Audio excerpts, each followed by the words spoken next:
Hashem Na'aseh V'Natzliach. This week's parsha is Parshat Shoftim, and it talks about the idea that we have to have qualified judges in all our cities and gates that know the Jewish law. The fourth book of Jewish code of law is called Choshen Mishpat.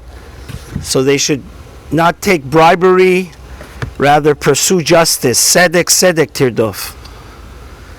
And then right after this, the Torah talks about planting a Asherah tree. One of the 613 commandments of our Torah is that it's forbidden to plant a tree that is near the temple, because the idol worshippers used to worship such trees by their pagan gods. So what's the connection? Why the Torah right after it says we should put qualified and righteous and full of integrity and real uncorrupted judges that are truly God-fearing and do the right thing? Why does it say don't plant the tree that they used to worship as idol worship? Don't plant any tree. We're not allowed to plant any tree near the temple, Bet HaMikdash, our holiest site, because that's what the idol worshippers used to do, and they actually used to worship these trees as idols, called Asherah. So the Gemara there says, there's a Gemara in Sanhedrin, Daf Zayin Amud Bet says, because it's telling you, Amar Resh Lakish, any community, president, board of directors that appoints an unqualified judge is like he planted an Asherah tree. He planted a tree of the worst possible sin, which is idol worship, rejecting God. So how does this lesson interpret into our modern day society? We know our Torah is Torat Chaim. So there's another Gemara in Avodah Zarah and also in Sota. It says, Amar Rabbi Abba, Amar Rabbi Huna, Amar Rav, Mai dichtiv ki rabbim chalalim mipila. It says, for she cast down many wounded, and a mighty host she killed. What does this mean? Pasuk in Mishlei, chapter Zayin 7:26 mean? Zeh talmid chacham shelo higia le'orav ve'moreh. This is a Torah scholar which is not qualified to interpret Jewish law, and he interprets it and gives his own rulings. On the other hand, it says, V'atzumim kol haragea, it was so mighty the people she killed. This is a Talmid Chacham that is qualified. Shigia le'horaveinu mareh. He has reached the ultimate proficiency in Torah, yet he doesn't render legal decisions to help the community. So what does this mean for today's society? It's very important, because in my own community here I saw so many times, especially in Iran, we didn't have so many rabbis that had smicha. It's a big problem where communities, anybody that knows how to read the alphabet or was a teacher, a first grade teacher, thinks he's a rabbi. And this is a terrible, terrible mistake. The Torah, that's why there's something called smicha, that's why there's something called yeshiva. And it's so sad. I've seen this so many times, especially Rav Ovadia would always say, a synagogue that doesn't have a rabbi, the Satan is the rabbi. There's so much fighting and unclarity. And I think the modern interpretation of what the Torah is saying, of course, anytime every Jewish community it's forbidden to sue another Jew in secular courts. You have to take them to a rabbinical arbitration, which is called Bet Din. And the community needs to make sure that the people that run that Bet Din are qualified.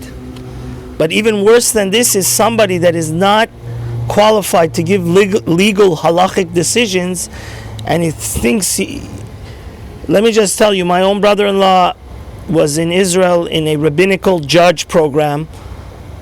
It took 12 years for them to get the most highest form of becoming a rabbinical judge. 12 years. And this is something very important, that a lot of communities, they don't want to hire the qualified rabbi that's going to elevate the community.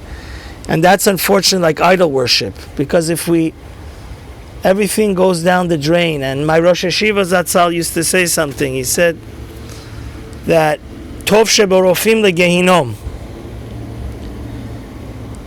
The best doctor that becomes overconfident and then he commits medical malpractice by negligence, the Gemara says he goes to Gehinom. So Rosh Hashiva said, imagine a rabbi that misinterprets, a rabbi that does rabbinical and Torah malpractice, because he just wants to say the message. He doesn't have the integrity to say the truth of the Torah. And that's the message I wanted to give you. It's so incumbent upon the founders of synagogues and the board of directors of different communities, that every synagogue should have a qualified rabbi to teach the people the right halakha. Halakha is so deep.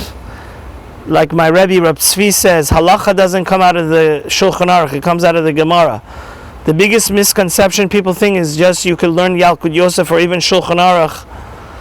The Bet Yosef Maran write that before you read the Shulchan Aruch, you have to read the Bet Yosef. And the Bet Yosef brings you the sources of all the Gemaras. Like Rav Avadia says, it takes many, many years to be qualified to give a legal halachic decision. And it's so heartbreaking that people that are totally unqualified come along and just misinterpret halacha, like I've seen so many times, because they think it's some type of joke. But that's the thing.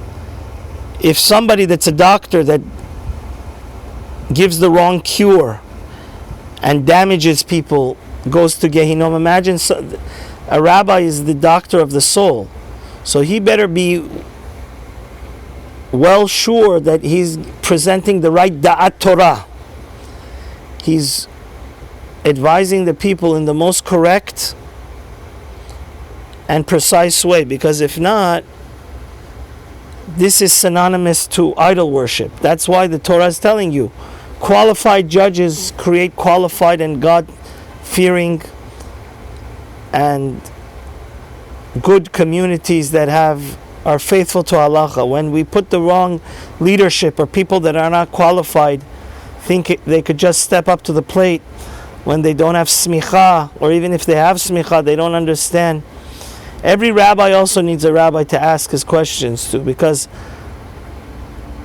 halacha is unlimitedly complicated.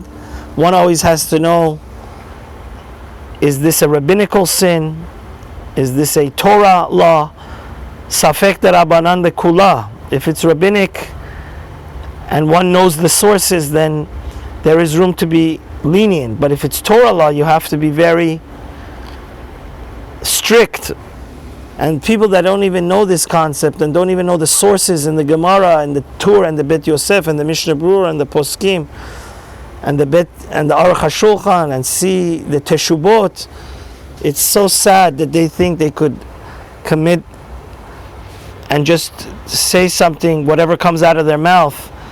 That's synonymous to idol worship. That's wrong. We as a community need to make sure we have good leaders, qualified leaders that are going to instill the right Torah and right halacha and fear of heaven into the hearts and minds of all of us. May we be blessed with the Happy New Year. Amen.